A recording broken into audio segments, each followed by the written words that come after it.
우리주교회협회 교과연구 시간에 오신 여러분들을 주님의 이름으로 환영합니다. 이번 주 교과연구의 주제는 우주적 대쟁투입니다. 다 함께 이번 주 기억절을 함께 읽어보겠습니다.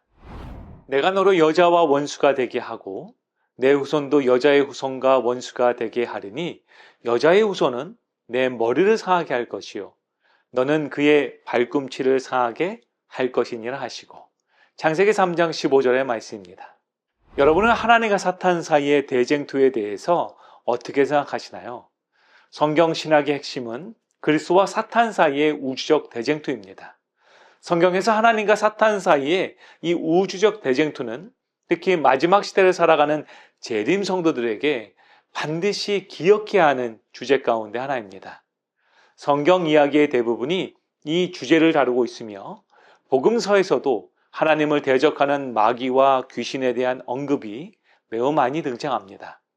그렇게 우리는 이번 주 교과연구 시간을 통해서 하나님과 사탄 사이에 있는 이 우주적 대쟁투의 성서적 의미를 알아보고 현대를 살아가는 그리스도인들이 갖고 있는 죄에 관한 근본적인 질문에 대해서 함께 알아보고자 합니다. 그러면 다 함께 기도로서 이번 주 교과연구를 시작하겠습니다. 사랑과 은혜가 충만하신 아버지 하나님, 오늘 저희에게 이 귀한 시간을 허락해 주셔서 감사합니다. 이제 저희가 주님의 말씀을 공부하려고 합니다. 이 시간 하나님의 성령께서 저희를 인도해 주시기를 간절히 기도합니다. 주님, 우리 마음을 열어주셔서 하나님의 진리를 올바르게 깨닫게 하여 주시고 우리의 생각과 마음이 주님의 말씀에 집중될 수 있도록 성령의 지혜와 지식을 부어주시옵소서. 그래서 굳건한 믿음으로 오늘을 살아가며 주님께 감사하는 참된 하나님의 백성이 되게 하여 주시옵소서. 이 모든 말씀 우리 주 예수 그리스도의 이름으로 간절히 기도드렸습니다. 아멘. 일요일 교과연구의 주제는 원수가 이렇게 하였구나입니다. 다 함께 마태복음 13장 24절로 27절을 읽겠습니다. 예수께서 그들을 대하여 또 비유를 들어 이르시되 천국은 좋은 씨를 제 밭에 뿌린 사람과 같으니 사람들이 잘 때에 그 원수가 와서 곡식 가운데 가라지를 덧뿌리고 갔더니 싹이 나고 결실할 때에 가라지도 보이거늘 집 주인의 종들이 와서 말하되 주여 밭에 좋은 씨를 뿌리지 아니하였나이까? 그런데 가라지가 어디서 생겼나이까? 이 비유는 예수님께서 말씀하신 천국에 대한 설명으로 세상에 있는 선과 악이 우리와 함께 공존하고 있음을 묘사하고 있습니다. 여기서 좋은 씨는 하나님의 자녀들을 가리키며 가라지는 악인들을 의미합니다. 이 비유를 통해 예수님은 하나님의 나라와 세상의 악이 함께 존재할 것을 우리에게 알려주십니다. 그래서 우리는 이 비유를 읽으며 종들이 주인에게 한 질문에 주의를 기울여 봐야 합니다. 종들은 주인에게 이렇게 질문합니다. 주여 밭에 좋은 씨를 뿌리지 아니하였나이까? 그런데 가라지가 어디서 생겼나이까? 이것은 오늘날 우리가 자주 묻는 질문과 유사합니다. 만약 하나님께서 세상을 선하게 창조하셨다면 이 세상에 악이 왜 존재했을까? 여러분, 하나님께서 세상을 선하게 창조하셨다면 왜 세상에 악이 존재할까요? 악이 여전히 계속되고 있는 것을 볼 때 우리는 때로 하나님은 이 세상의 모든 악과 부정을 처리하실 만한 힘이 없는 것은 아닐까라고 의심을 품게 됩니다.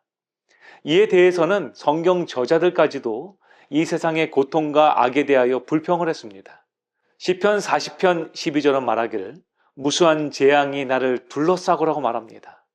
또한 예레미야서 15장 18절은 말하기를 나의 고통이 계속하며 상처가 중하여 낫지 아니함은 어찌 됨이니까 라고 말합니다. 또한 로마서 8장 22절은 피조물이 다 이제까지 함께 탄식하며 함께 고통한 것은 우리가 아나니 라고 말합니다. 이러한 질문에 대한 대답으로 주님께서는 제자들에게 이렇게 말씀하십니다. 원수가 이렇게 하였구나. 이것은 우리가 악의 문제를 해석할 때는 반드시 그 악의 기원이 어디에서 시작되었는가에 집중해야 함을 알려줍니다. 예수님은 하나님이 선하시다면 이 세상에 왜 악이 존재하는가라는 질문에 그것은 하나님이 아닌 사단이 한 것임을 분명하게 선포하신 것이죠. 마태복음 13장 37절로 40절에서 예수님께서는 비유를 이렇게 설명하십니다. 대답하여 이르시되 좋은 씨를 뿌리는 이는 인자요, 밭은 세상이요, 좋은 씨는 천국의 아들들이요, 가라지는 악한 자의 아들들이요, 가라지를 뿌린 원수는 마귀요, 추수때는 세상 끝이요, 추수꾼은 천사들이니 그런즉 가라지를 거두어 불에 사른 것 같이 세상 끝에도 그러하리라. 예수님께서는 좋은 씨는 인자인 예수님께서 뿌린 천국의 아들들이며 가라지는 악한 자의 아들들이라고 설명하십니다. 그리고 가라지를 뿌린 원수는 마귀라고 우리에게 알려주시죠. 그리고 그 추수의 때 세상의 끝이 올 것인데 이 세상의 끝에는 가라지가 불에 사라지는 것처럼 악한 자들을 향한 하나님의 심판이 있을 것이라고 분명하게 선언하고 계신 것입니다. 사실 예수님께서 주신 이 비유는 사단이 악한 씨를 뿌렸다는 사실보다 그러한 사단의 악한 사역에 나쁜 씨와 함께 공존하며 살아가야 하는 좋은 씨인 우리들이 어떻게 대응해야 하는가에 초점이 맞추어져 있다는 것입니다. 그렇게 우리는 하나님께서 왜 악을 우리 곁에 즉시 뿌리 뽑지 않으시는지에 대해서 한번 생각해 봐야 합니다. 주인은 그 이유를 이렇게 말합니다. 가만두라. 가라지를 뽑다가 곡식까지 뽑을까 염려하노라. 그렇기에 둘 다 추수 때까지 함께 자라게 두라고 주님은 권고하십니다. 이 비유의 하나님은 마침내 이 땅에서 완전히 죄를 소멸시킬 것이지만 그것을 너무 일찍 뿌리 뽑으면 오히려 하나님의 공의에 관한 의심과 불신으로 하나님의 자녀들이 오히려 믿음의 해를 당하게 될 것을 걱정하신다라고 말씀하십니다. 이것을 우리는 신학적으로 악의 문제에 대한 계시와 심판 이론이라고 부릅니다. 이 계시와 심판 이론은 성경에서 하나님께서 최후의 심판 때 모든 악을 완전히 제거하실 것이라고 말씀하고 있는 부분에 근거합니다. 이 이론에 따르면 현재의 악은 하나님께서 최종 심판을 통해 모든 것을 바로잡으실 때까지 허용된 상태로 우리에게 존재할 것이라고 말하고 있는 것이죠. 성경에는 계시와 심판에 관한 많은 성경절들이 등장하는데요. 예를 들어서 요한계시록에서는 최후의 심판 때 하나님께서 악을 심판하고 모든 고통과 눈물을 우리에게서 없애실 것이라고 예언하고 있습니다. 또한 마태복음 25장에서는 예수님께서 악인을 영원한 형벌로 의인을 영원한 생명으로 인도할 것이라고 말씀하고 계시죠.